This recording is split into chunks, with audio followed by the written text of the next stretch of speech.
mardi 16 février 2021, excusez-moi. Et nous abordons la lecture aujourd'hui de l'Apologie de Raymond Sebond, qui se trouve au chapitre 12 du livre 2 et qui est de très loin le plus long chapitre des Essais. Alors, on peut même dire que l'Apologie de Raymond Sebond constitue un livre dans le livre.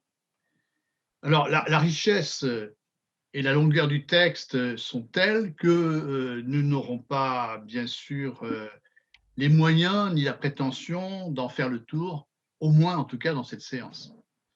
Et j'aborderai les 20 premières pages, disons. Alors, le texte de Montaigne se présente comme une apologie. Une apologie, c'est une défense. Platon a rédigé, par exemple, une apologie de Socrate, assez célèbre, où il prend la défense de Socrate contre ses accusateurs. Donc, on pourrait s'attendre à la même chose concernant Raymond Sebond.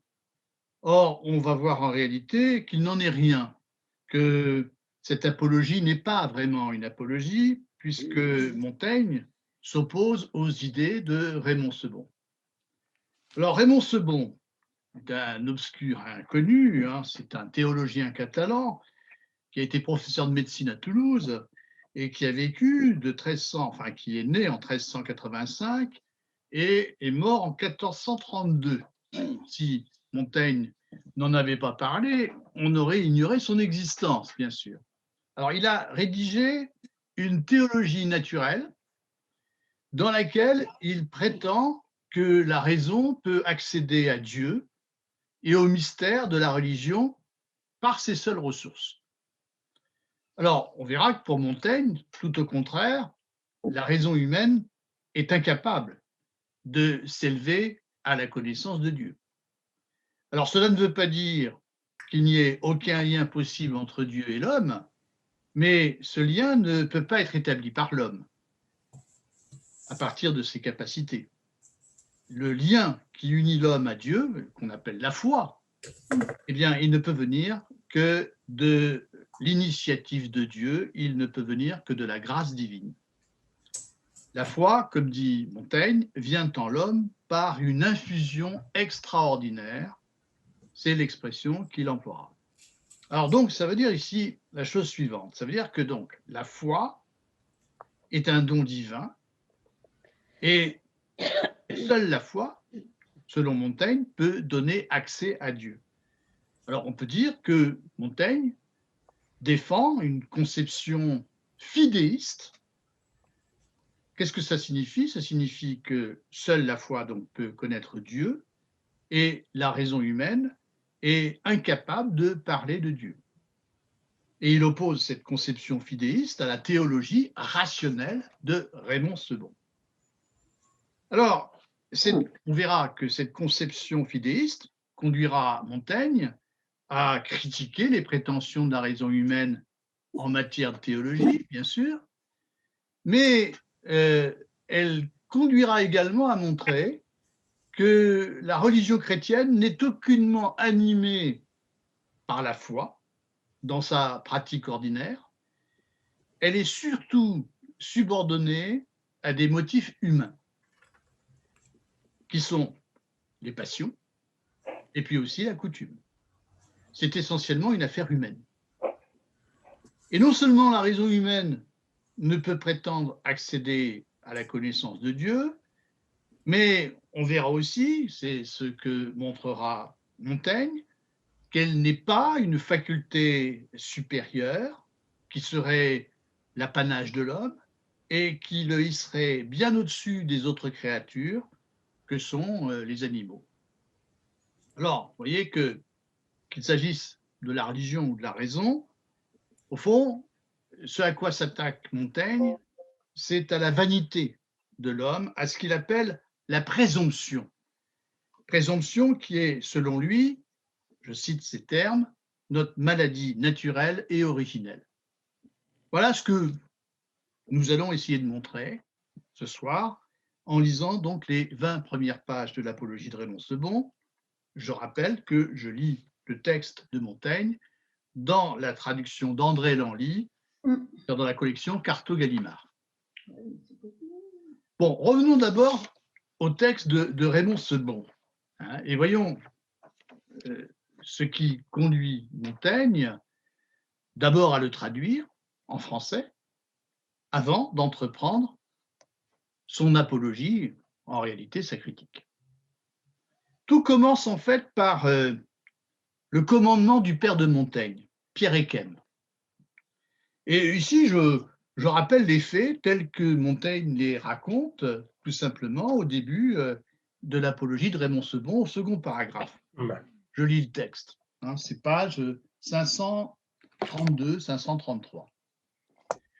Ma maison, en fait son château, a été depuis longtemps ouverte aux gens de savoir et est fort connue d'eux.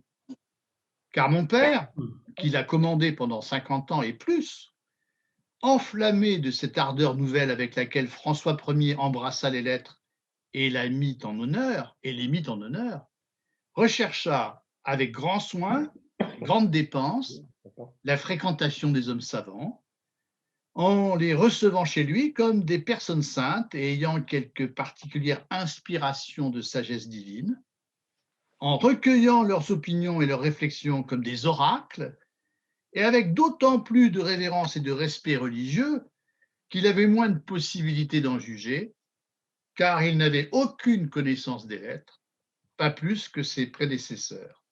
Moi, je les aime bien, mais je ne les adore pas. Voilà l'extrait que j'ai lu au début de l'apologie de Raymond Sebond. Alors donc, au départ, il y a la fascination, l'admiration éprouvée par le père de Montaigne pour les hommes savants, qu'il vénère comme des personnes saintes. Et il les vénère d'autant plus qu'il est peu instruit et qu'il n'a pas la possibilité de juger vraiment de la qualité de leurs réflexions. Le fils n'est pas très gentil avec son père. Bon, il aime beaucoup son père. Montaigne doit beaucoup à son père, il le reconnaît. Mais effectivement, ici, bon, il est un peu critique. Alors, souvenons-nous que Pierre Esquem était avant tout un soldat qui avait combattu sous les ordres de François Ier et avait participé avec lui aux campagnes d'Italie. Et cet homme avait été impressionné par ce qu'il avait découvert en Italie. Et de retour d'Italie, vous vous souvenez qu'il avait voulu pour son fils la meilleure éducation possible, en le mettant très tôt au contact des textes latins, des œuvres latines, grâce à un précepteur allemand. Il avait voulu pour son propre fils donc une éducation humaniste. Alors parmi les hommes savants que le père de Montaigne reçoit chez lui, il y a un certain Pierre Bunel. Je cite, Pierre Bunel, homme de grande réputation pour son savoir et son temps, écrit Montaigne. Alors c'est ce Pierre Bunel qui offre à Pierre Esquem, donc le père de Michel de Montaigne, le livre de Raymond Sebond, et, je cite, le lui recommanda comme un livre très utile et bien approprié au temps où il le lui donna. Alors, quel est ce temps, quelle est cette époque? C'était, dit Montaigne, lorsque les innovations de Luther commençaient à prendre de l'influence et à ébranler notre croyance religieuse traditionnelle. Alors, les idées de Luther, qui était un moine allemand, c'est l'auteur de la Réforme. Donc, les idées de Luther avaient commencé à se répandre en Allemagne dès à peu près dès 1517, début du XVIe siècle. Montaigne reprend, vous l'aurez remarqué, à son compte, le jugement de Bunel sur les dangereuses innovations de Luther. Et il se présente lui-même comme un défenseur de la religion catholique. En cela, dit Montaigne, approuvant donc ici Pierre Bunel, en cela, il avait un très bon jugement et prévoyait que ce commencement de maladie dégénérerait facilement en un exécrable athéisme. Donc les innovations Luther sont dangereuses. Elles sont dangereuses parce que, donc, selon Bunel et Montaigne, le peuple, le peuple n'a pas la capacité de juger les choses par elles-mêmes. Et ce qui ici est critiqué par Montaigne, c'est tout simplement le principe du libre examen, qui suppose que les fidèles soient capables de juger des choses de la religion en exerçant leur propre raison. Que risque-t-il en effet de se passer, selon lui? Où cela conduit-il? À ce qu'il appelle un exécrable athéisme. C'est-à-dire qu'en habituant, au fond, le peuple à critiquer, à mépriser, à rejeter les articles de foi qu'il respectait auparavant, bon, on risque d'aboutir, au fond, à une sorte de désordre. Et c'est bien ce que craint ici Montaigne, qui est un conservateur. Hein, qui est un conservateur.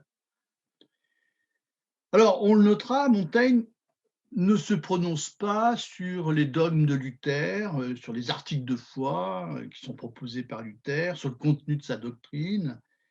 Il mesure seulement les effets perturbateurs que la diffusion de ces idées risque d'entraîner en se répandant dans le peuple. C'est-à-dire qu'au fond, ce qui l'intéresse ici, c'est l'aspect, je dirais, c'est l'aspect social de la religion. Hein. Il faut qu'elle, d'une certaine façon, qu'elle demeure pour stabiliser la société. C'est ça qui lui importe ici. Et ce qu'il voit surtout, eh bien, c'est que, au fond, la diffusion des idées de Luther risque de conduire, comme il dit, à ébranler ce qu'il appelle notre croyance religieuse traditionnelle. Alors, il y a quelque chose d'assez invraisemblable dans le récit de Montaigne, hein, au début de cette apologie. On peut en effet douter qu'il ait pu, en quelques jours, dit-il, juste avant la mort de son père, traduire le livre de Raymond Sebond, qui était tout de même extrêmement volumineux. Et on peut douter aussi que son père ait pu avoir le temps de le lire, comme l'indique Montaigne, hein, et y prendre, comme il le dit, un plaisir extraordinaire.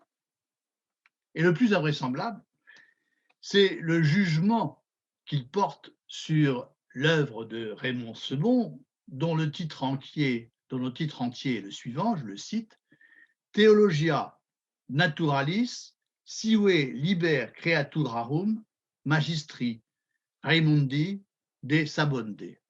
Alors je traduis, théologie naturelle ou livre des créatures du maître Raymond de Sebond.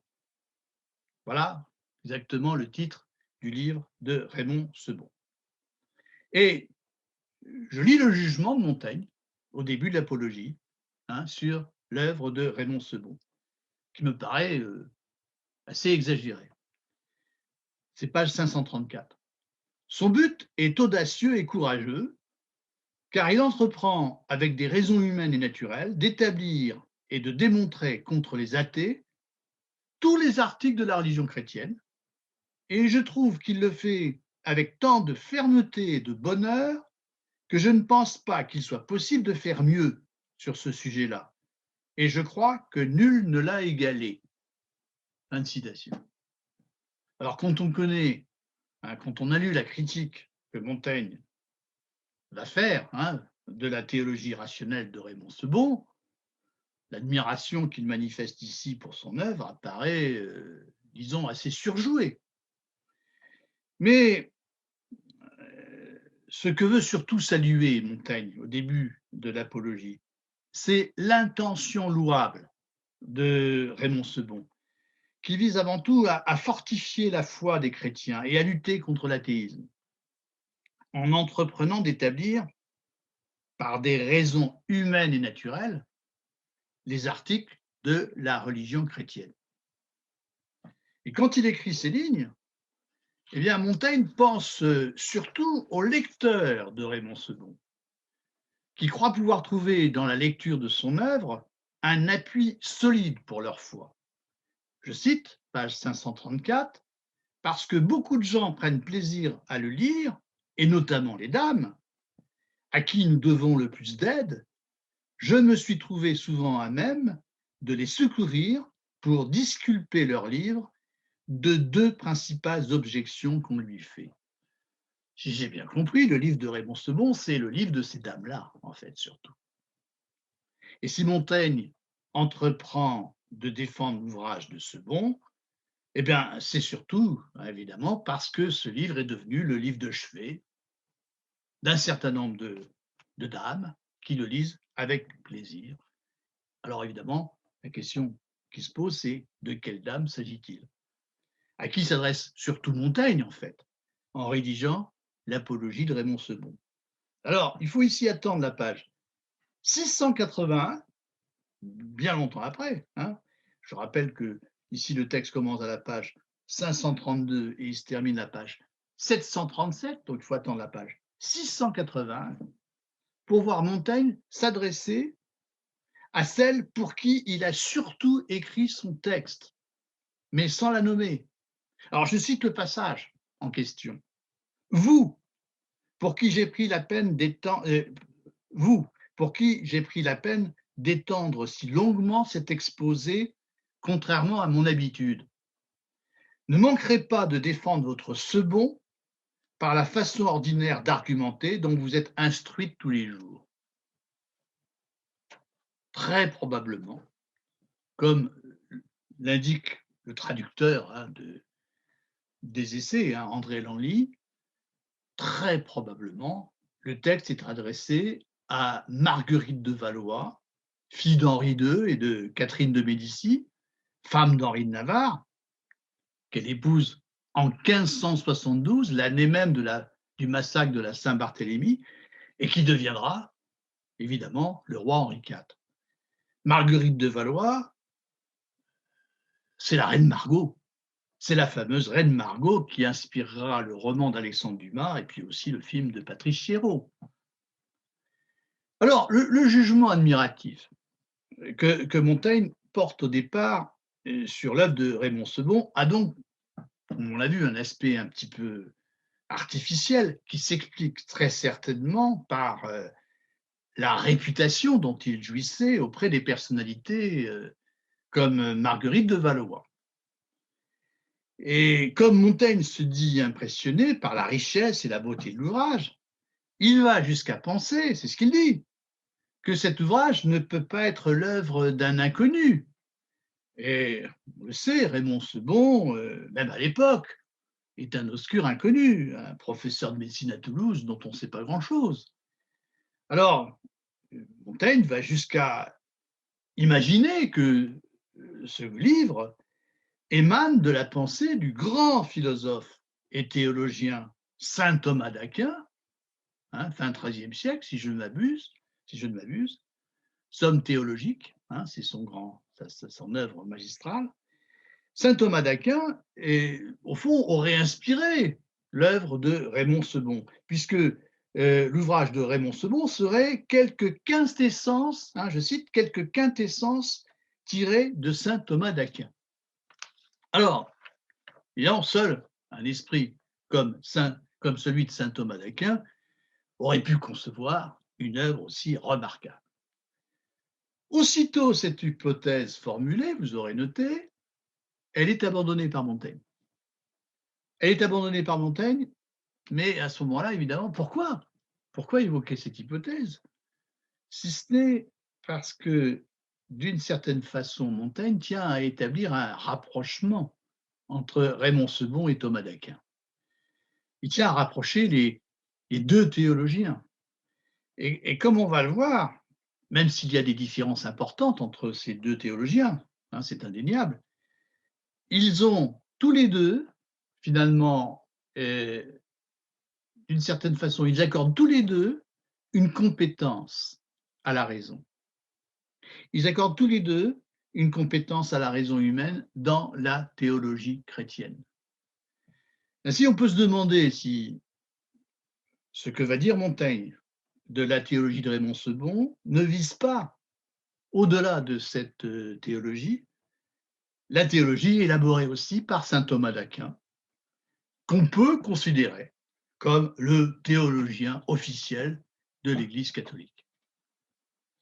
Alors, ici, quelques mots me paraissent nécessaires pour présenter brièvement de quelle manière la théologie officielle de l'Église conçoit la foi chrétienne. Je vais être un peu schématique, hein, mais c'est, je pense, nécessaire. Et quand j'aurai présenté cette théologie de l'Église catholique, je dirai quelques mots de la théologie de Raymond-Sebon, je vous montrerai en quoi elle s'écarte même de la théologie officielle, et ainsi vous pourrez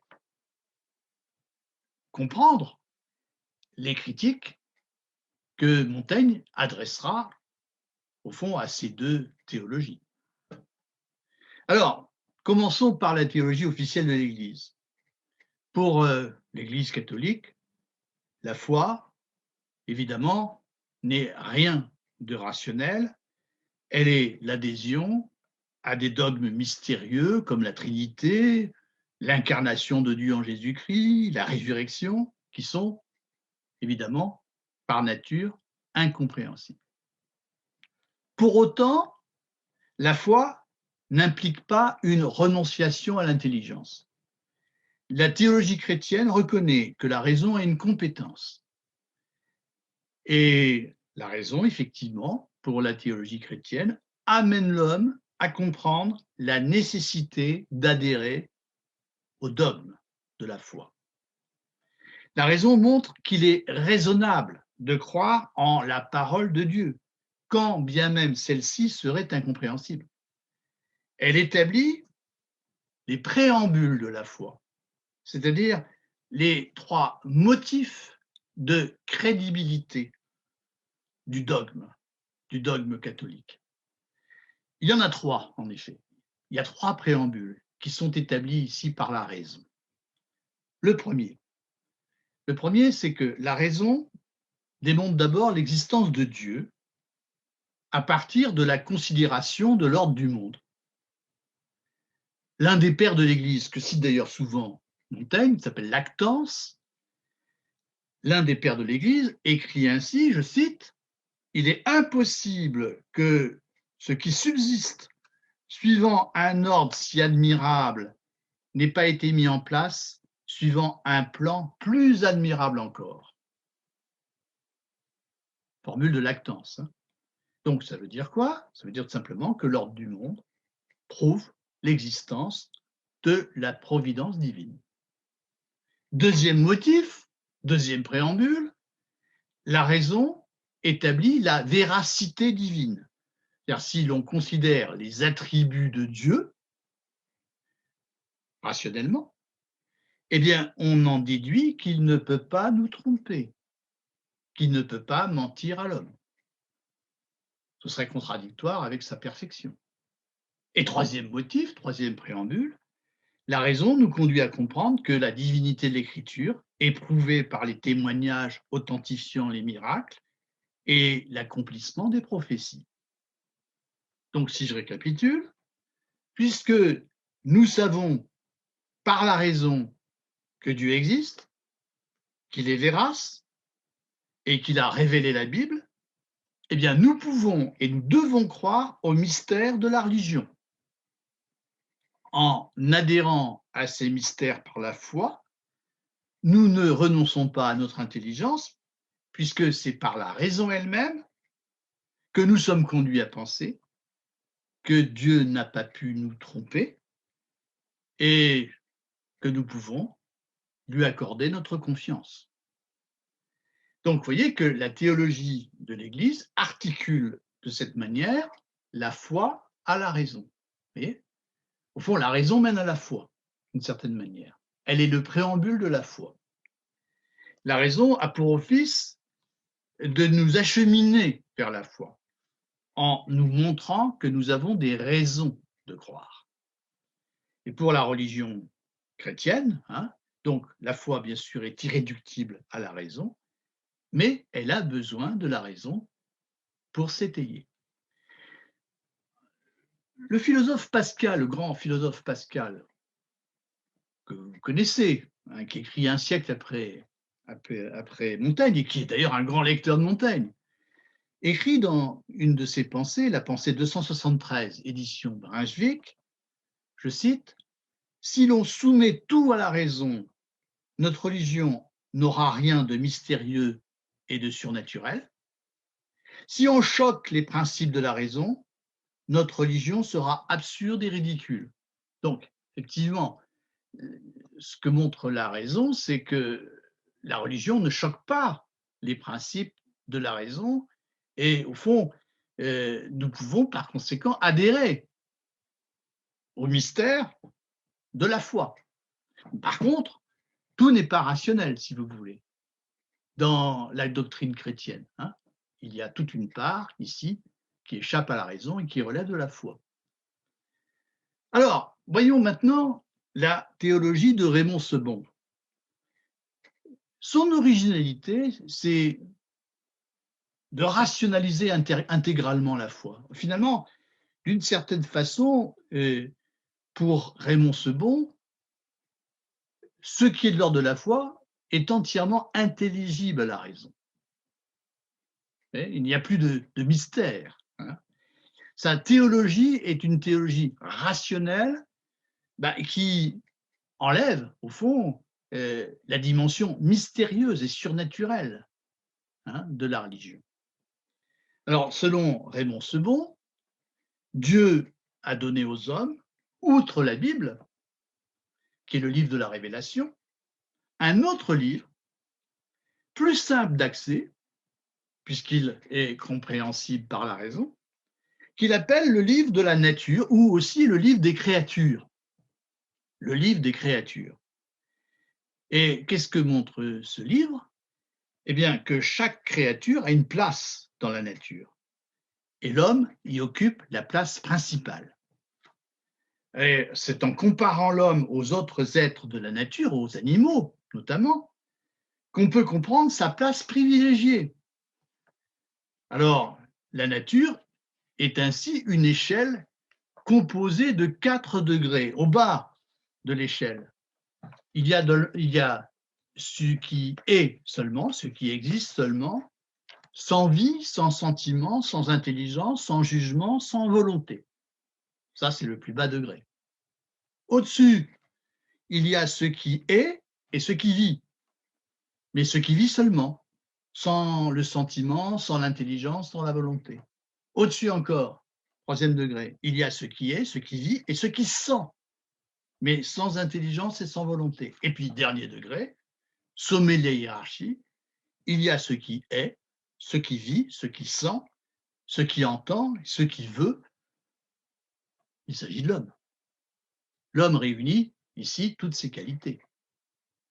Donc, grâce, vous voyez, à cette échelle, on comprend que l'homme a une place privilégiée au sein de la nature. L'homme comprend que tout a été fait pour lui, que la nature est l'œuvre d'un architecte bienveillant. Alors évidemment, on aura l'occasion de voir que Montaigne va se moquer complètement de ce genre de conception, ce genre de théologie, hein.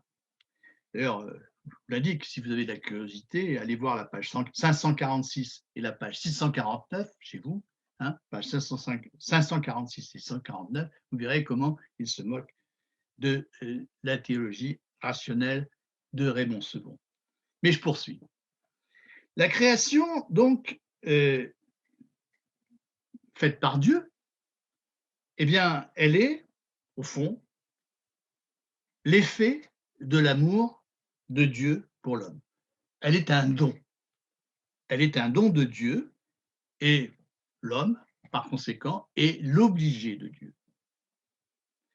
Mais Sebond va encore plus loin. Il prétend démontrer la Trinité de Dieu, hein, Dieu le Père, le Fils et le Saint-Esprit, en la déduisant rationnellement de la seule considération de son essence. Ainsi, la Trinité n'est plus un mystère. La raison permet de scruter l'essence de Dieu. Pour quelle raison? Parce qu'elle est tout simplement commune à Dieu et à l'homme. Elle est identique en Dieu et en l'homme. La seule différence qui existe entre l'homme et Dieu est une différence de degré. C'est-à-dire, en Dieu, la raison est infinie, en l'homme, elle est finie. Et c'est enfin la raison qui authentifie l'écriture, elle enseigne au fond ce qui se trouve dans la Bible. Et alors, si tout ce que contient la Bible est déjà connaissable par la raison, si ce que contient le livre des créatures est plus facile à comprendre que la Bible, on peut se demander pourquoi on doit continuer à lire les textes sacrés. En quoi la révélation, qui est la manifestation de la parole divine, en quoi la révélation est-elle encore nécessaire? C'est-à-dire que, vous voyez que ce bon prétendait fortifier la foi des chrétiens, en entreprenant d'établir par des raisons humaines les articles de la religion chrétienne. On voit plutôt que, loin de ramener le croyant au fondement de la croyance, eh bien, il risque de l'en écarter. Il risque de l'en écarter, puisque, au fond, si vous avez bien compris, la foi, selon Raymond Sebon, se résorbe pour lui entièrement dans la raison. Elle n'a plus rien de mystérieux et de surnaturel. Donc, c'est une théologie rationnelle. Alors, ceci était nécessaire pour comprendre maintenant la première objection, justement, qui est adressée à Raymond Sebon, dont fait état ici Montaigne, et qu'il va apparemment s'efforcer de réduire. Alors, voilà l'objection. Elle se trouve page 534. La première objection qui est adressée à Sebon, la première critique qui est faite de son œuvre. Je lis ce que dit Montaigne. La première critique que l'on fait à son ouvrage, c'est que les chrétiens se font tort de vouloir étayer leurs croyances par des raisons humaines, alors qu'elles ne se conçoivent que par la foi et par une inspiration particulière de la grâce divine. Fin de citation. Vous allez voir que sur le fond, Montaigne est d'accord avec l'objection. Et comme il n'indique pas qui sont les auteurs de cette objection, on peut même se demander s'il ne s'agit pas de lui.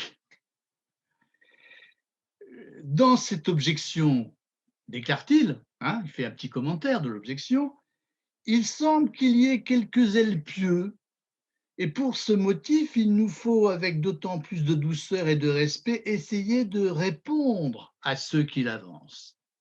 C'est le commentaire qu'il ajoute. Alors, une chose au moins est claire, c'est que les auteurs de l'objection ne sont pas athées. Ils ont quelques ailes pieux. Et évidemment, Montaigne est d'accord avec eux, ça c'est clair, il le dit d'ailleurs très clairement ensuite, la foi est totalement étrangère à la raison. Elle ne s'étaye pas plus sur la raison qu'elle ne s'en déduit. La raison humaine n'a, par conséquent, aucune compétence en matière religieuse. Et je vous expose ici la position de Montaigne qui se trouve page 535.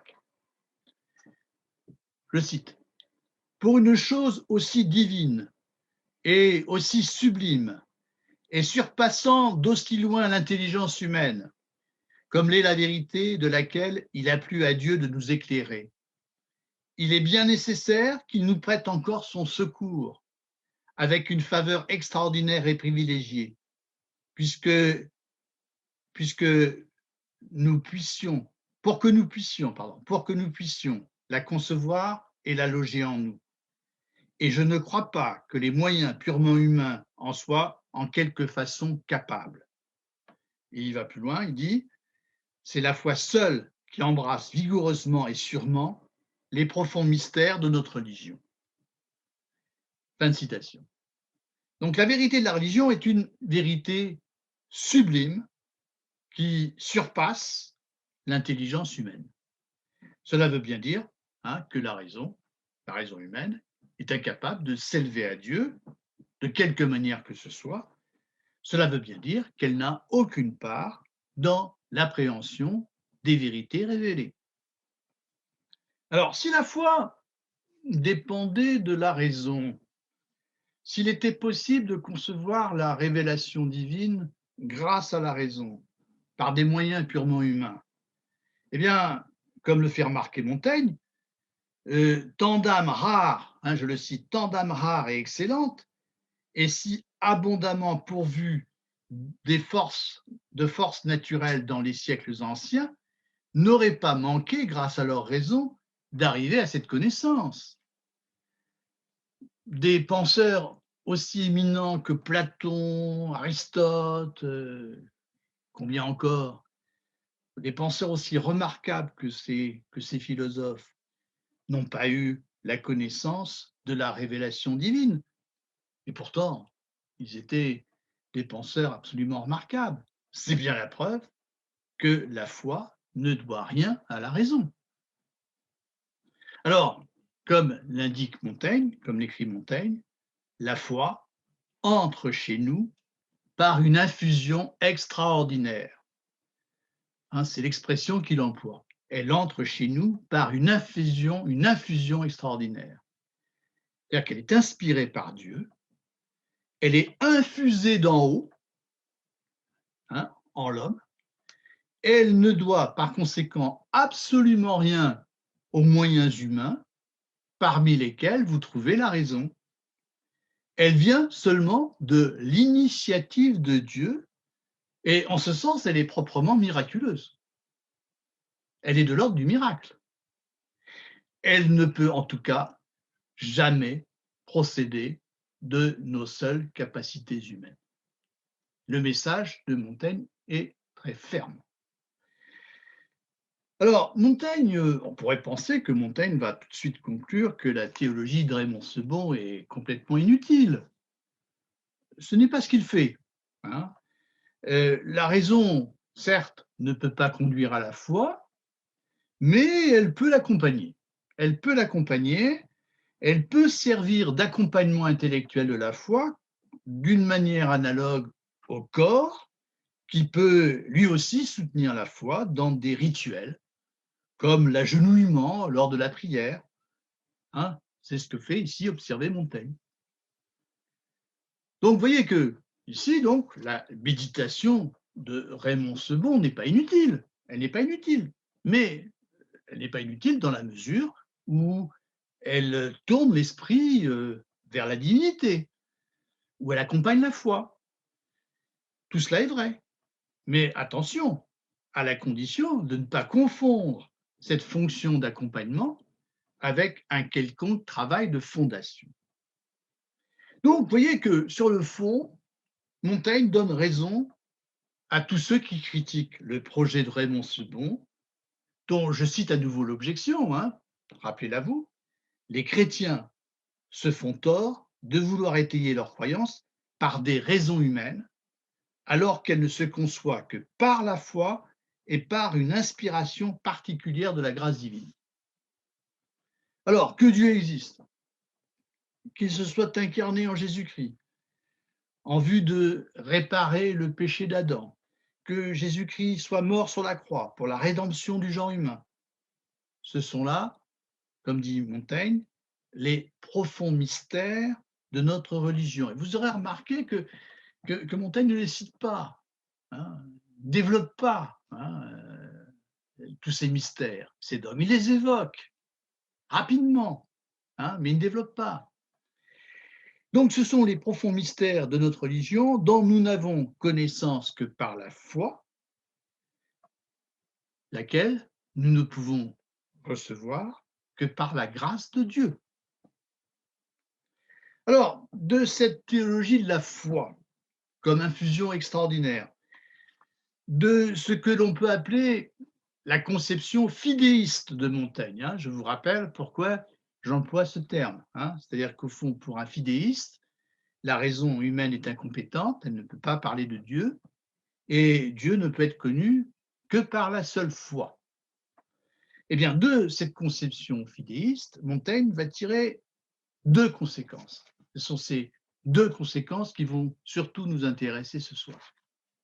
La première, alors, comme je l'ai dit, hein, évidemment, c'est que non seulement Montaigne tire pour première conséquence une critique radicale de la prétention de la raison humaine à s'élever à Dieu, donc il disqualifie la théologie, hein, qui s'appuie toujours sur la raison. Mais en outre, vous allez voir qu'il critique la croyance religieuse ordinaire qu'il refuse d'assimiler à la foi. C'est-à-dire qu'il va montrer que la religion chrétienne, dans sa pratique ordinaire, n'est qu'une affaire purement humaine. Elle ne doit rien à la foi, ou pas grand-chose. Je reprends la première conséquence, j'en ai un peu parlé, mais je développe un peu plus. La raison n'est qu'une faculté humaine. Elle n'a rien de divin. Elle n'est aucunement commune à l'homme et à Dieu, contrairement à ce qu'affirme Raymond Sebon. Entre Dieu et l'homme, il y a un fossé radical, il y a une disproportion absolue. Montaigne, ici, donc, s'oppose à la théologie de Raymond Sebon, mais aussi à la théologie de saint Thomas d'Aquin, qui, même si c'est dans une moindre mesure, accorde une compétence à la raison. Dieu, non seulement est inconnaissable, mais il est également inconcevable pour la raison humaine. Et ici, je vous citerai un passage qui se trouve plus loin dans l'apologie de Raymond Sebon, qui est extrêmement important. Qu'est-ce que veut montrer ici Montaigne? C'est que la toute-puissance divine échappe radicalement au concept de la raison humaine. Je vous lis ce passage, justement. C'est page 641. Vous trouverez ce passage, page 641, dans, évidemment, l'édition Carto-Gallimard. Il m'a toujours semblé que chez un homme chrétien, la façon suivante de parler est pleine de prétentions et d'irrespect. Dieu ne peut pas mourir, Dieu ne peut pas se dédire, Dieu ne peut pas faire ceci ou cela. Je ne trouve pas bon d'enfermer ainsi la puissance divine sous les lois de notre langage. Et ce qu'il y a de séduisant dans ces assertions, il faudrait l'exprimer avec plus de respect et plus de piété. Fin de citation. Les croyants, enfin les chrétiens, devraient s'exprimer de manière humble et silencieuse, si je puis dire. Or, ils se montrent extrêmement bavards et prétentieux, irrévérencieux à l'égard de Dieu. Ils qualifient Dieu. Ils disent ce qu'il est. Ils disent ce qu'il peut être, ce qu'il ne peut pas être. Ils disent par exemple qu'il sait tout, qu'il peut tout, qu'il est infiniment bon, qu'il nous aime. Ils estiment logique qu'il ne puisse pas être limité, comme nous, dans l'espace et le temps. Ils estiment qu'il ne peut pas manifester des défauts. Il ne peut pas nous mentir. Hein, il ne peut pas mourir. Il ne peut pas se dédire. Les chrétiens croient ainsi échapper à un anthropomorphisme naïf, alors qu'ils ne cessent de l'humaniser finalement. Alors qu'ils ne cessent de l'humaniser en enfermant, je cite Montaigne, en enfermant la puissance divine sous les lois de notre langage. Donc, vous voyez ici qu'il y a une prétention à parler de Dieu qui, je dirais, ne tient pas compte de sa transcendance, hein, qui réduit, au fond, le mystère divin à ce que peut en concevoir la raison humaine. Donc, derrière cette manière de qualifier Dieu, de se le représenter, il y a, comme dit Montaigne, de la prétention et de l'irrespect, c'est-à-dire que l'homme prétend connaître et maîtriser par sa pensée l'essence de Dieu et les mystères de la création. Donc, vous voyez, ici, la critique est radicale. Au fond, Dieu inconcevable, Dieu irreprésentable, Dieu entièrement mystérieux, qui échappe radicalement, au fond, à la pensée humaine. Deuxième conséquence de son propos, c'est celle sur laquelle je vais insister le plus ce soir, parce qu'elle m'a paru très originale et très intéressante. La conception fidéiste de Montaigne lui permet de critiquer la croyance religieuse ordinaire. Rappelez-vous ce que je vous ai dit, ce que Montaigne dit de la foi. C'est un don miraculeux. Elle entre chez nous par une infusion extraordinaire qui vient de Dieu. Par conséquent, si elle est de l'ordre du miracle, elle est exceptionnelle. Elle est exceptionnelle, elle est rare.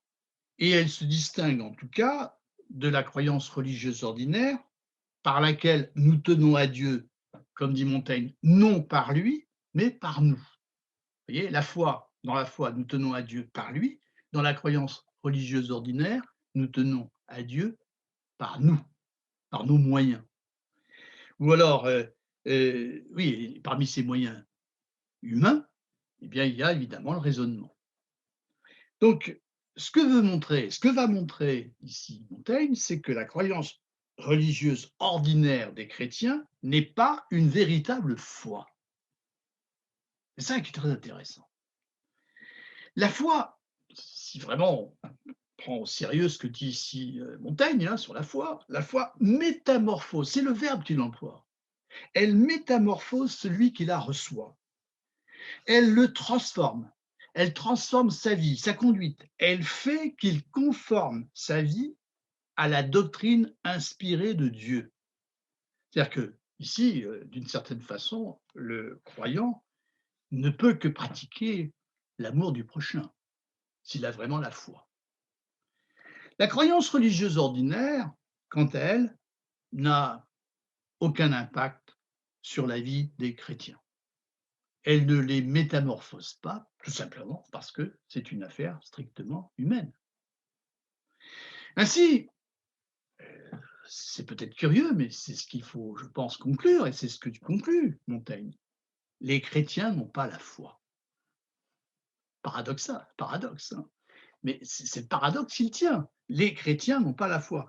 Et ici, il suffit d'observer leur conduite pour constater leur manque de foi.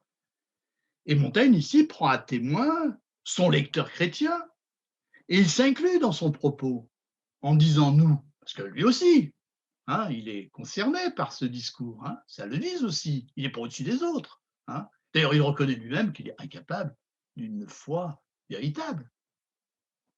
Donc, il fait partie de ces chrétiens qui ne sont pas animés d'une véritable foi. Alors, page 536, je lis, alors là, il reprend beaucoup ces formules. Hein.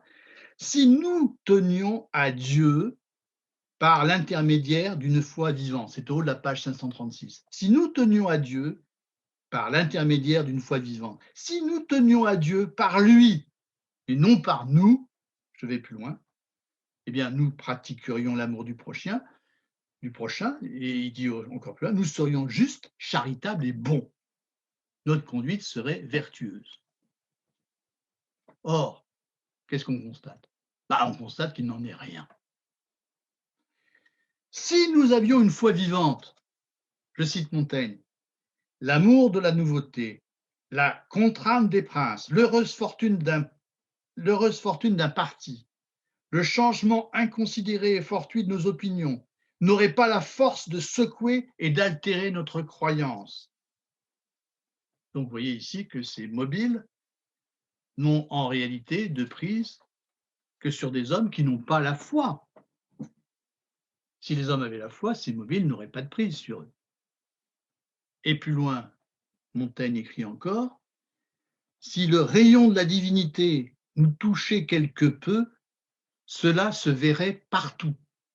Non seulement nos paroles, mais encore nos actions en porteraient la lueur et le lustre. Je relis si vous voulez. Hein. Si le rayon de la divinité nous touchait quelque peu, cela se verrait partout. Non seulement nos paroles, mais encore nos actions en porteraient la lueur et le lustre. Fin de citation. Donc, c'est à la pratique qu'on peut mesurer la réalité de la foi. Or, les chrétiens ne sont chrétiens que par des paroles. Il y a chez eux une distorsion manifeste entre le contenu moral de leur doctrine qu'ils professent et puis leur conduite réelle. Ils devraient, comme dit Montaigne, ils devraient briller en supériorité par rapport aux autres hommes, en se montrant justes, charitables et bons, Mais si on les compare, si on compare leurs mœurs à celles des Mahométans ou des païens, eh bien, leurs mœurs apparaissent inférieures. Les chrétiens se montrent inférieurs. Évidemment, à quoi pense ici Montaigne? Aux massacres qui ont lieu entre les chrétiens pendant les guerres de religion. Donc les chrétiens, franchement, se montrent inférieurs aux autres sur le plan des mœurs. La vérité de la foi devrait se manifester dans leurs actes. Or, il n'en est strictement rien. Alors, qu'est-ce qui distingue alors la religion chrétienne des autres religions dans la pratique? Ben rien, rien en vérité. Puisque, ou alors si vous voulez, ce qui au contraire caractérise la religion chrétienne, c'est qu'elle ressemble à toutes les autres. Elle se manifeste par des signes extérieurs, comme dit Montaigne, c'est-à-dire par des rituels, des cérémoniels. Et toutes les religions ont des rites, des cérémonies, c'est ce qui les caractérise toutes. Sur ce plan, la religion chrétienne est une religion comme les autres. Les religions sont toutes semblables. Alors, vous me direz, oui, mais Montaigne peut être indigné en tant que chrétien par la conduite de ses contemporains.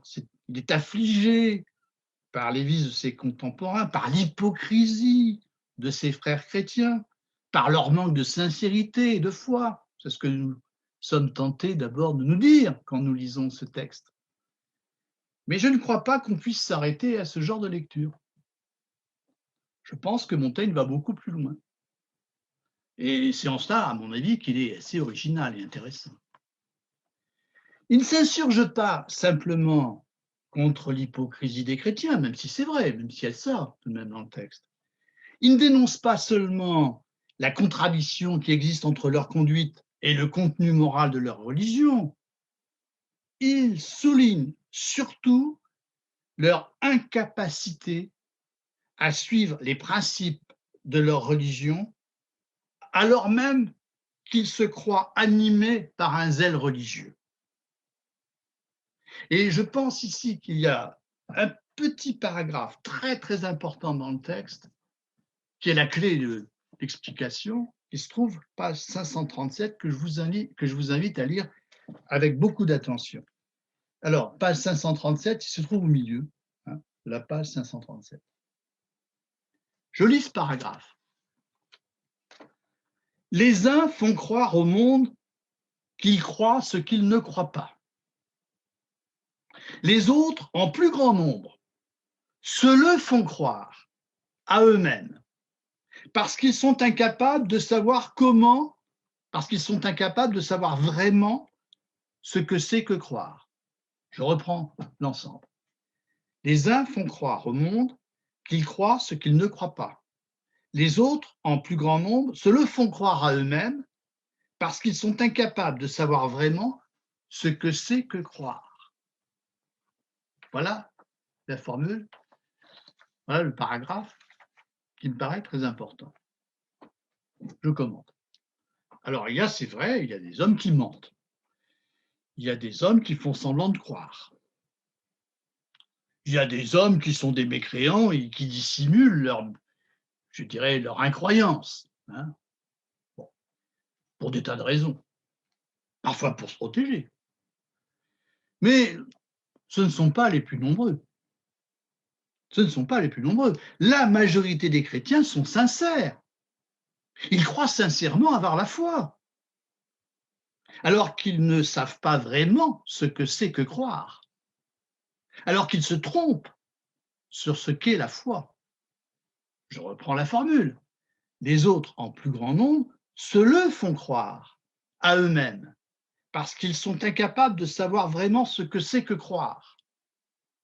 Donc ils croient avoir la foi, alors qu'ils ne l'ont pas vraiment, car s'ils avaient vraiment la foi, leur conduite la manifesterait. Ils seraient transformés par la foi, en se montrant justes, charitable et bon.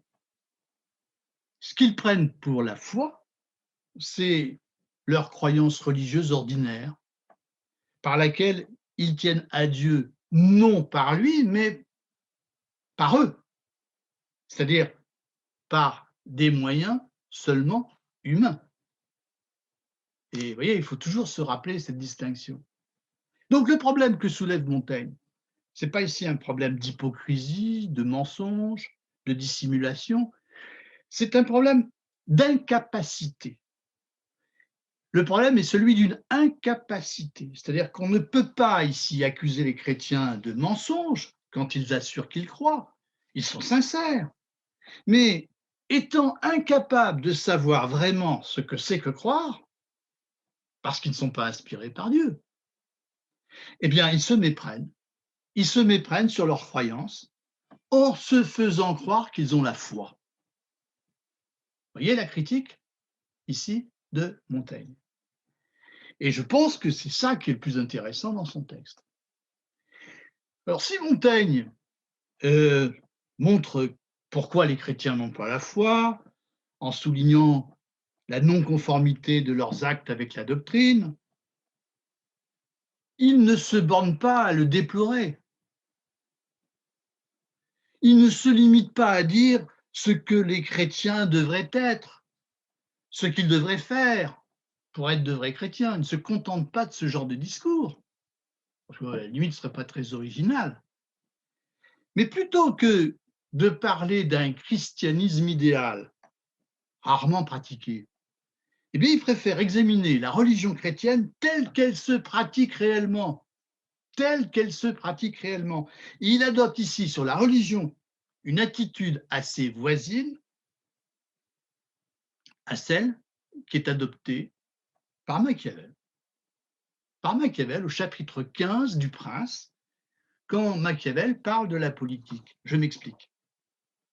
On a lu Machiavel l'année dernière. Eh bien, rappelez-vous que plutôt que de parler de ce que devrait être le meilleur régime politique, plutôt que de parler de ce que devrait être l'action d'un bon prince, d'un prince qui agit bien, Machiavel préfère étudier la politique, comme il le dit, dans sa vérité effective, telle qu'elle se pratique réellement dans l'histoire, sur le terrain des passions humaines. Vous vous souvenez de ce discours de Machiavel? Eh bien, on peut considérer que d'une certaine manière, Montaigne opère ici le même déplacement concernant l'examen de la religion chrétienne. Il ne va pas parler de la religion chrétienne idéale, il va parler de la religion chrétienne telle qu'elle se pratique réellement. Il ne s'agit plus pour lui d'examiner les croyances religieuses en les rapportant aux dogmes auxquels elles sont censées se conformer. Il s'agit d'examiner les véritables motifs humains qui sont à la source de ces croyances et qui s'expriment, évidemment, sous l'apparence de convictions religieuses. C'est-à-dire, pour cerner les véritables motifs qui expliquent les croyances religieuses, il ne faut plus s'en tenir au discours que tiennent les croyants, il ne faut plus s'en tenir à la conscience qu'ils ont de leurs croyances.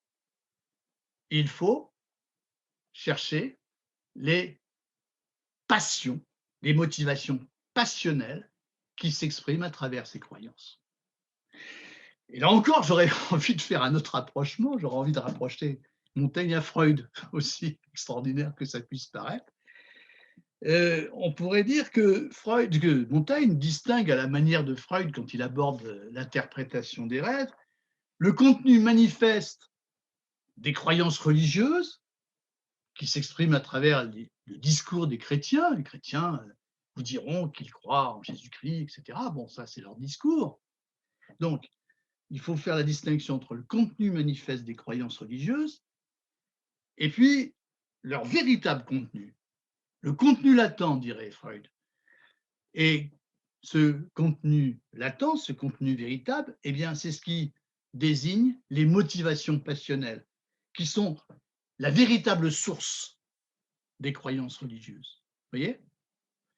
C'est-à-dire que derrière le zèle religieux des croyants, derrière leur zèle religieux. Il y a des passions qui n'ont rien de religieux, mais qui, pour s'affirmer et pour se donner libre cours, ont besoin de se donner le masque de la religion. Vous voyez?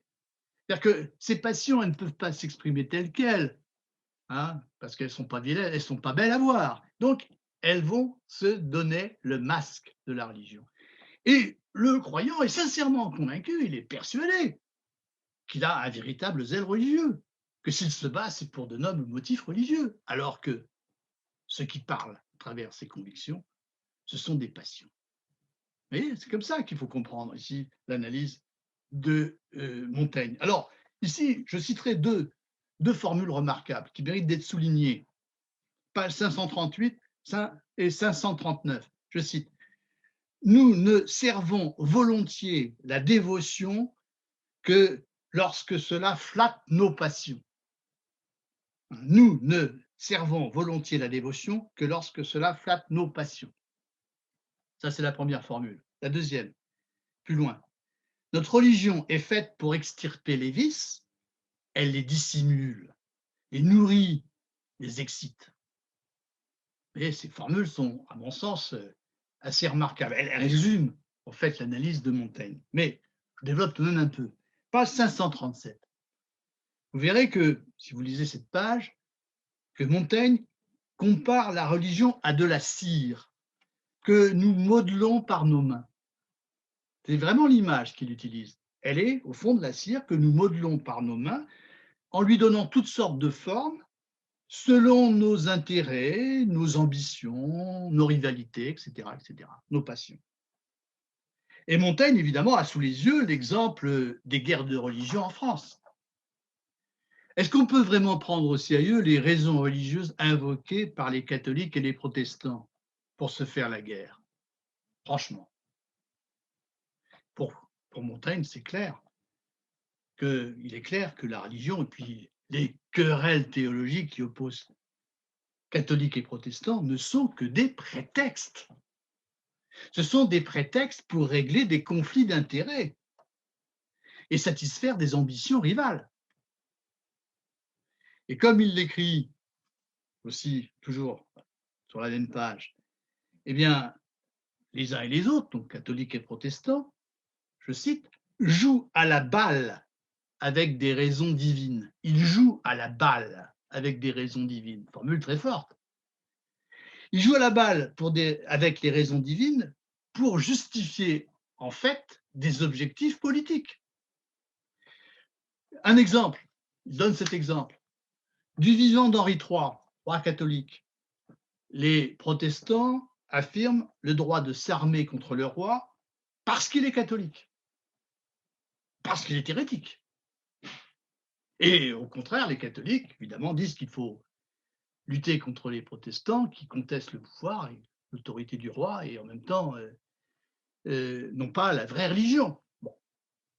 Mais quand Henri de Navarre, prince protestant, devient roi de France, le roi de France Henri IV, les positions s'inversent. Alors à ce moment-là, ce sont les catholiques qui affirment cette fois le droit de s'armer contre le roi et de le renverser. Et à l'inverse, eh ben, les protestants qui luttaient contre le roi, Henri III, ben, cette fois-ci, défendent l'autorité du roi contre les gens subversifs et hérétiques. Vous voyez, bon, au fond, selon les enjeux politiques, hein, les positions religieuses des uns et des autres peuvent varier. Hein. En tout cas, les justifications religieuses qu'ils donnent à leur action peuvent varier. Vous voyez. Ainsi, si je résume, les motifs spécifiquement religieux qui divisent et opposent les hommes n'ont rien de consistant. Ne vous laissez pas abuser par les discours des uns ou des autres qui vous raconteront que, au fond, ils sont en désaccord avec les catholiques parce que les catholiques, ils croient vraiment manger le corps du Christ à travers l'hostie. Bon, ça, ce sont des fariboles, hein, ce sont des prétextes qui font sourire Montaigne, si je peux dire. Donc, les querelles théologiques ne sont qu'un prétexte. Alors, on voit des ennemis professer théoriquement des croyances qui sont franchement distinctes, alors que leurs comportements sont strictement identiques. Et à la racine de ces comportements, vous trouvez les mêmes passions: la haine, la cruauté, l'ambition, la cupidité. Et évidemment, ces passions trouvent dans la religion une apparence qui leur donne légitimité et leur confère aussi l'impunité. Ils peuvent d'autant mieux se livrer libre cours que, évidemment, tout cela se fait au nom de la religion, au nom de Dieu, au nom de la sainte cause. Eh bien, on peut tuer et massacrer sans limite. Alors, ici, je crois, il faut lire le très, très beau paragraphe qui se trouve au bas de la page 538 et au haut de la page 539, je vous le lis. Hein. Je vois ceci avec évidence, à savoir que nous ne servons volontiers la dévotion que lorsque cela flatte nos passions. Il n'y a pas d'hostilité aussi insigne que celle des chrétiens. Notre zèle fait des merveilles quand il s'applique à seconder notre pente vers la haine, la cruauté, l'ambition, la cupidité, la diffamation, la rébellion. En sens inverse, vers la bonté, la bienveillance, la modération, si comme par miracle, quelques rares tempéraments naturels ne l'y portent, il ne va ni à pied, ni à tire-d'aile. Notre religion est faite pour extirper les vices, elle les dissimule, les nourrit, les excite. Fin de citation. Alors, vous direz peut-être que les guerres de religion sont un temps exceptionnel, même si bien sûr c'est le temps de Montaigne.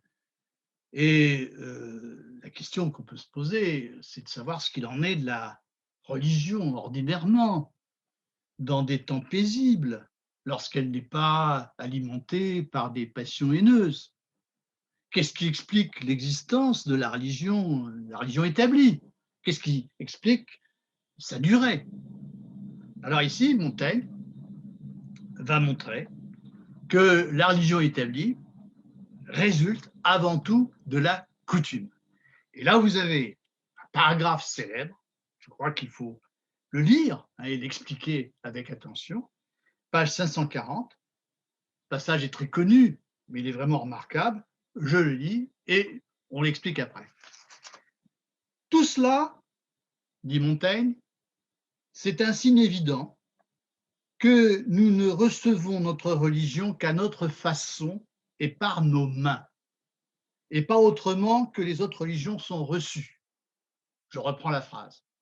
Tout cela, c'est un signe évident que nous ne recevons notre religion qu'à notre façon et par nos mains, et pas autrement que les autres religions sont reçues. Nous nous sommes trouvés dans le pays où elle était en usage. Nous tenons compte de son antiquité ou du prestige des hommes qui l'ont défendue. Or, où nous craignons les menaces qu'elle attache aux mécréants, ou nous courons après ses promesses. Ces considérations doivent être employées pour notre croyance, mais comme considérations subsidiaires. Ce sont des liens humains. Un autre pays, d'autres témoins, pareilles promesses et menaces pourraient imprimer en nous de la même manière une croyance contraire. Nous sommes chrétiens au même titre que nous sommes ou périgourdins ou allemands. Fin de citation. Alors, pour bien expliquer cet extrait, je crois qu'il faut bien rappeler d'abord la distinction que fait Montaigne, rappelez-vous, entre la foi vivante, la véritable foi, qui est une infusion extraordinaire par laquelle nous tenons à Dieu par lui, et puis la croyance religieuse ordinaire par laquelle nous tenons à Dieu par nous. Ou pour le dire ici, comme dans le texte, concernant la croyance religieuse ordinaire, elle est ce qui fait que nous recevons notre religion qu'à notre façon et par nos mains. Voilà ce qu'il en est de la religion ordinaire. Eh bien, en ne recevant notre religion qu'à notre façon et par nos mains, nous ne la recevons pas autrement que les autres religions sont reçues. Qu'est-ce que ça signifie? Ça veut dire que les religions, bien sûr, ont des contenus doctrinaux différents, c'est vrai, mais ce n'est pas finalement ce qui est le plus décisif. Ce qui fait qu'elles sont toutes identiques, c'est qu'elles ont les mêmes ressorts. Et ce sont ces ressorts, ce sont ces passions, ce sont ces habitudes qui finalement constituent l'essentiel. Ainsi, par exemple, les chrétiens suivent leur religion par les mêmes motifs que les autres hommes suivent leur religion, qu'ils soient païens, juifs, mahométans, catholiques, protestants. Ce qui fait que nous sommes chrétiens, c'est en réalité l'attachement que nous avons pour le culte, pour les rituels que nous avons reçus par éducation. En cela, nous ne sommes pas différents des croyants des autres religions, même si bien sûr, ce n'est pas exactement les mêmes rites, bien sûr. C'est-à-dire que les différences entre les religions sont seulement de l'ordre de la contingence. C'est-à-dire, comment par exemple expliquer que nous soyons chrétiens? Ben, tout simplement parce que ça s'est trouvé comme ça. Hein, je cite ici le texte. Nous nous sommes trouvés dans le pays où elle était en usage. Hein, nous nous sommes trouvés dans le pays où la religion chrétienne était en usage. Donc, ce que nous respectons avant tout dans la religion chrétienne, c'est son ancienneté, la force de la tradition, ou, comme aussi encore le dit Montaigne, le prestige des hommes qui l'ont défendu, c'est-à-dire l'autorité des hommes qui l'ont maintenu en application. Donc, c'est la coutume. C'est la coutume qui fait la valeur de notre religion et qui motive essentiellement notre croyance.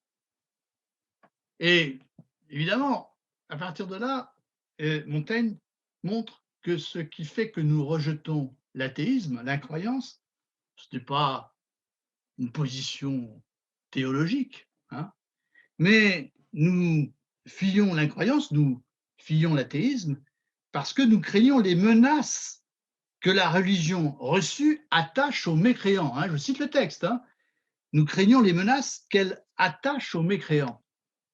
Ah, nous avons appris par éducation que les athées sont punis, hein, qu'ils vont en enfer. Eh bien, c'est la raison pour laquelle nous écartons l'athéisme, qui s'en le souffre, hein, qui nous paraît quelque chose d'extrêmement dangereux. Et de la même manière, comme dit Montaigne, nous courons après les promesses, c'est-à-dire que nous faisons tout pour gagner le ciel, hein, c'est-à-dire le bonheur dans l'au-delà. Donc, vous voyez ici que Montaigne souligne que la croyance religieuse ordinaire est plutôt de l'ordre de la superstition, parce qu'elle est motivée au fond par la crainte de la mort et de ce qui se trouve après la mort. Au regard d'une foi véritable, c'est une foi bien faible qui repose sur la peur. C'est ce que dit d'ailleurs Montaigne après, plus loin dans le texte. Et voilà ce qu'il écrit. Que doit être la foi que la lâcheté et la faiblesse du courage implantent et instaurent en nous? Plaisante foi, hein, le ton est ironique, plaisante foi que celle qui ne croit ce qu'elle croit que parce qu'elle n'a pas le courage de refuser de croire. C'est-à-dire que ici, si j'ai bien compris, Montaigne suggère que le vrai chrétien, celui qui a vraiment la foi, envisage l'éventualité de ne plus croire sans céder à la peur, sans céder superstitieusement à la peur de l'enfer. Vous voyez, c'est ça le vrai chrétien. Est-ce que celui qui a peur de l'athéisme, simplement parce que ça s'en souffle, c'est dangereux, on sait mal voir ou on risque d'aller en enfer, finalement, il n'a qu'une religion ordinaire, hein, il n'est qu'une croyance religieuse ordinaire, au sens où l'entend Montaigne. Quoi qu'il en soit, vous voyez, quoi qu'il en soit, vous voyez que le chrétien ordinaire, c'est celui qui est avant tout attaché à ce qui est de l'ordre de l'usage dans sa religion. Et ce qui fait la réalité de la religion ordinaire, c'est avant tout son cérémoniel. Et alors évidemment, là encore, Montaigne ajoute une petite phrase où il montre que ce n'est pas là l'essentiel de la religion. Les rites, le cérémoniel, ce sont les liens humains, comme il le dit. Ce ne sont que des considérations subsidiaires, c'est-à-dire subsidiaires par rapport au lien divin qui est présent dans la véritable foi. Donc les liens humains, si vous voulez, rassemblent les fidèles autour de rites communs. mais ils ne sont pas le fondement essentiel de la foi. C'est ce que rappelle ici Montaigne. Mais s'il le rappelle, il se trouve que, dans les faits, ce qui est essentiel pour les croyants, ce n'est pas cela. Ce qui est essentiel pour les croyants, c'est le cérémoniel. Pour les croyants ordinaires, hein, j'entends. C'est le cérémoniel. Enfin, si vous terminez la lecture de ce petit extrait, qui est assez remarquable, vous voyez que Montaigne souligne le caractère contingent de la religion reçue. Et en montrant son caractère contingent, hein, j'aurais pu être élevé dans une autre religion, eh bien, il montre aussi son caractère relatif. Il se trouve que je suis chrétien parce que je suis né dans ce pays, mais j'aurais pu naître ailleurs. J'aurais alors reçu une autre éducation, une autre religion. J'aurais peut-être même adopté, comme dit Montaigne, une croyance contraire à celle que j'ai comme catholique. J'aurais pu même être protestant, quelle horreur! Vous voyez, cette leçon de relativisme nous invite ainsi, si vous voulez, à nous décentrer. C'est ce que Montaigne nous invite à faire, à nous décentrer, en imaginant toujours d'autres points de vue que le nôtre. Je cite Montaigne, un autre pays, d'autres témoins, pareilles promesses et menaces pourraient imprimer en nous de la même manière une croyance contraire. Et s'ouvrir ainsi à la relativité des croyances, eh bien, c'est comprendre que la véritable source de l'intolérance réside justement dans l'absolutisation de sa position, dans l'ignorance de sa relativité, dans la prétention d'imposer, au fond, sa religion dogmatiquement aux autres. Et c'est cette prétention dogmatique qui mène à la violence et au fanatisme. C'est-à-dire que c'est parce qu'on prétend avoir la bonne religion, c'est parce qu'on prétend parler au nom de Dieu que l'on va jusqu'à s'autoriser à massacrer les autres. Alors, les chrétiens qui agissent ainsi, qui se disent chrétiens, n'ont pas la véritable foi, si nous comprenons bien ce que dit Montaigne. Car la véritable foi vivante, elle est humble, elle est silencieuse, elle ne prétend pas parler au nom de Dieu, elle ne se targue pas d'avoir raison, elle inspire seulement une vie chrétienne. Elle inspire seulement une vie chrétienne, elle se manifeste par des actes dans la pratique de l'amour du prochain. Elle ne fonde pas un système de vérité, de dogmes censés s'imposer universellement. Vous voyez, ça, ce n'est pas la véritable foi, si vous lisez bien ici ce que dit Montaigne. Alors, je ne pense pas aujourd'hui pouvoir aller plus loin, sinon je risque d'être beaucoup trop long. Je ferai juste cette remarque avant de clore mon propos et d'ouvrir la discussion. Ce que montre Montaigne, et ce qu'il va montrer d'ailleurs tout au long de son apologue, de son apologie, pardon, c'est que derrière la prétention de l'homme à s'élever par sa raison à la connaissance de Dieu, derrière sa prétention à détenir la vraie religion, ou comme on le verra encore, derrière sa prétention d'être supérieur aux autres créatures, aux animaux, par la raison, eh bien c'est toujours la même vanité, c'est toujours la même présomption que l'on retrouve. Le terme utilisé par Montaigne, c'est le terme de présomption. Et c'est cette présomption que Montaigne présente, page 549. Alors, on lira le texte, tout ça c'est important, mais lisez-le déjà. C'est cette présomption, si vous voulez, qu'il présente comme notre maladie naturelle et originelle. Elle est à la fois ce qui explique que l'homme ait besoin de s'égaler à Dieu, de s'attribuer des qualités divines, hein, en prétendant pouvoir parler de lui, et ce qui explique qu'il ait aussi besoin de se distinguer des animaux, de les inférioriser, alors que, comme le dit Montaigne, ils sont ses confrères et ses compagnons. Mais je n'en dirai pas plus aujourd'hui et j'ouvre la discussion.